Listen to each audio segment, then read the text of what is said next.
is Diana. I'm an Agile coach and Scrum Master, and in the video today I would like to talk to you about a safe environment. And by that I mean a psychological safe environment. The physical one, we will leave that to the health and safety department of your company. Let's first have a look at why it is important to have a safe environment. In a safe environment, there is room for openness and honesty, for constructive feedback, also for disagreement, but always respectful. And this allows for creativity because people don't feel that they cannot stick their neck out without it being cut off. They know that there is room for failure. Failure in a safe environment actually means first attempt in learning, so there's nothing wrong with that.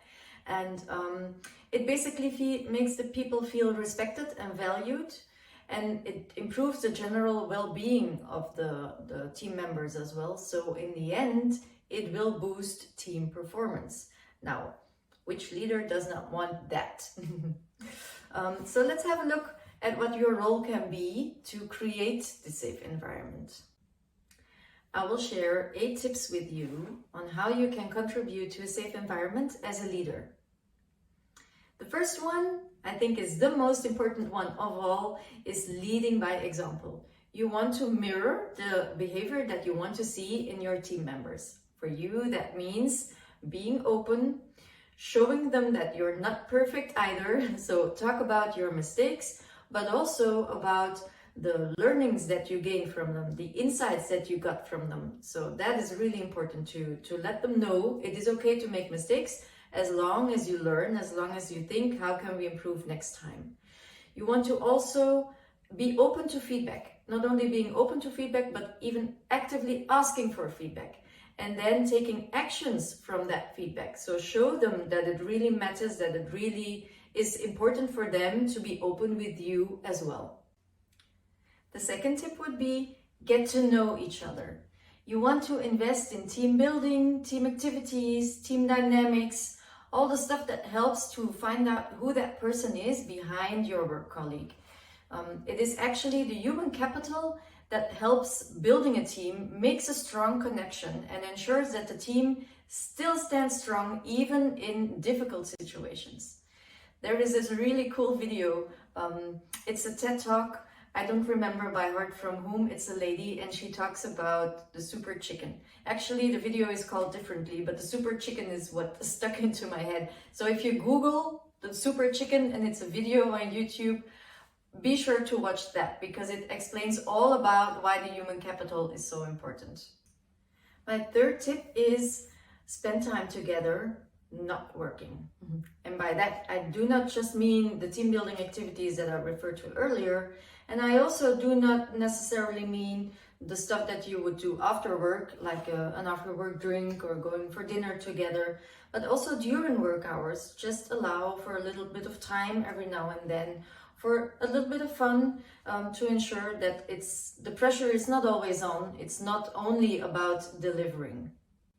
Tip number 4 would be celebrating team wins. You want to give credit when they are due and to whom they are due. So whenever the team has done something that is really, really nice, an accomplishment, it can be a small one, it can be a big one, make sure that you talk about it, that you mention it, that the people know that they are, whatever it is they have done, that it is being seen, that is being valued. And you don't only want to do that within the team, but maybe also outside of the team. So if it is something really significant that they have done, or you are especially proud of them, make sure others know as well. You want to become a real trooper for the team, the supporter, the champion of the team. So don't just assume that others will magically know. Make sure that they have been told and that it is you who has told them.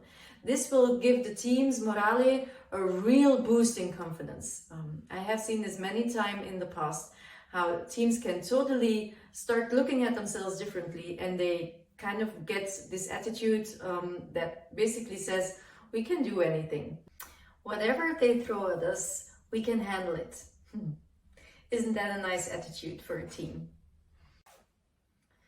Tip number 5 would be creating room for open and equal discussions. And for this, I would invite you to learn facilitating skills so that you are not leading the discussion, but you are facilitating the discussion, which is a totally different approach. By learning facilitating skills, you also help the team maybe not only have a very meaningful discussion about a certain topic, but you can also guide them towards a certain outcome so that at the end of the time frame that has been foreseen, they have something actionable to start with. Next up is supporting the professional and the personal development of the team members. The world is changing so fast.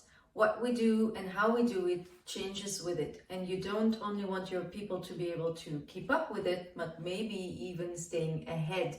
So you want to encourage learning, creativity, finding out new things, curiosity, trying new stuff, and just ensure that there is enough attention and enough room for them to be able to develop in the direction that they would like to go. So also there, make sure that you have heard that it's not just your idea in your head, but actually have the conversation with them on what it is that they would like to focus on, maybe within the next quarter, the next half year, maybe even longer than that. Have that conversation with them and look at how it is that you can support them to get there.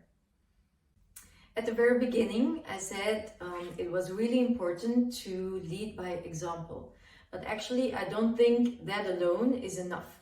I think it's really important that you also make it explicit by saying it. So you want to share with them that you want to encourage them to be open and to ask for feedback, to share issues with each other, how they have fixed it, or maybe how they could fix it in the future. Encourage them to ask for help, to talk to each other, to be open, to be honest, to be transparent. So really voice it, make it explicit. My last advice on how you can help create a safe environment as a leader is to co-create and include the team members. Don't go solo slim. Don't think that you need to have all the answers by yourself, but be transparent about it, be open about it, ask for their opinion, ask for their feedback, ask for their ideas, and then take it together from there. In her book, Coaching Agile Teams, Lisa Atkins calls this take it to the team. She talks about it several times and she even starts the book with it. So it's really something that stuck into my head.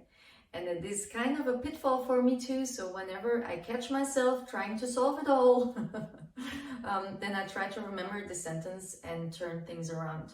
Because you get buy-in from people by coming to certain decisions together, certain conclusions together, and not by forcing something upon them. So these were the 8 tips that I wanted to share with you today. I hope you enjoyed them, you found them useful. Don't hesitate to get back to me if you have any questions or feedback, or maybe you want to share some ideas yourself. Thanks for watching. Bye. Psychological, to have a safe and